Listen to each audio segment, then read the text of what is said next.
টানা 7 over bowling করলেন জাসপ্রীত বুমরা, বেশ বিরল দৃশ্য। তবে লম্বা স্পেলে বোলিং করেও তার হয়নি ছন্দপতন।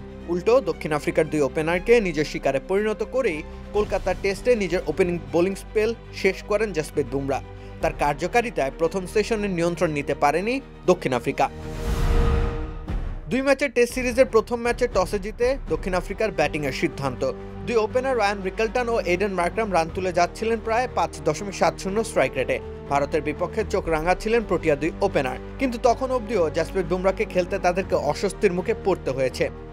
মোহাম্মদ সিরাজ অক্ষর পাটেলদের বিরুদ্ধে বেশ অবলীলায় রান তুলতে পারলেও বুমরা কোনো প্রকার সুযোগই দিচ্ছিলেন না। 10 ওভারে 57 রান তুলে ফেলা প্রোটিয়াদের ওপেনিং জুটি বুমরার বিপক্ষে রান নিতে পেরেছিলেন তখন অবধি মাত্র 9টি। এরপরই শিকারী বুমরা হাজির। নিজের ব্যক্তিগত ষষ্ঠ এবং সপ্তম ওভারে দুই ওপেনারকে প্যাভিলিয়নে পাঠান জাসপ্রীত বুমরা। একটু দেরি করে হওয়া মুভমেন্টে উড়ে যায় রায়ান রিকেলটনের স্ট্যাম্প। দক্ষিণ আফ্রিকার আগ্রাসন সেখানে খানিকটা স্থিমিত হবে বলেই ধারণা ছিল, কিন্তু মার্ক্রাম আক্রমণ চালিয়ে যাওয়ার ব্রত নিলেন। আর তিনি টিকে থাকলেই তা ভারতের জন্য হবে অস্বস্তির কারণ। বুমরা তেমনটি কেনই বা হতে দেবেন? দিলেনও না। নিজের পরবর্তী ওভারে তিনি মার্ক্রামকেও ফেরালেন প্যাভিলিয়নে। এ দফা রীতিমতো ছিল আনপ্লেয়েবল ডেলিভারি। মার্ক্রামের গ্লাভসে ছোঁয়া লেগে তা জমা পড়ে ঋষভ পান্তের দস্তানায়। প্রস্থান ঘটে মার্ক্রামের। যতটুকু নিয়ন্ত্রণে প্রাসাদ গড়েছিল প্রোটিয়ারা, তার পুরোটাই ধূলিসাৎ হয়েছে এক বুমরার সামনে।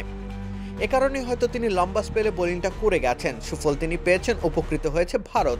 নতুবা যে ধারায় ব্যাট চালিয়ে যাচ্ছিলেন রিকেলটন ও মার্ক্রাম, তাতে করে প্রথম সেশনে রানের চাপে এলোমেলো হয়ে যেতে পারত ভারতের সকল পরিকল্পনা। এক জাসপ্রীত বুমরা আছেন বলেই প্রতিটা মুহূর্তে নির্ভর টিম ইন্ডিয়া। রাকিব হোসেন রুম্মান, খেলা 71।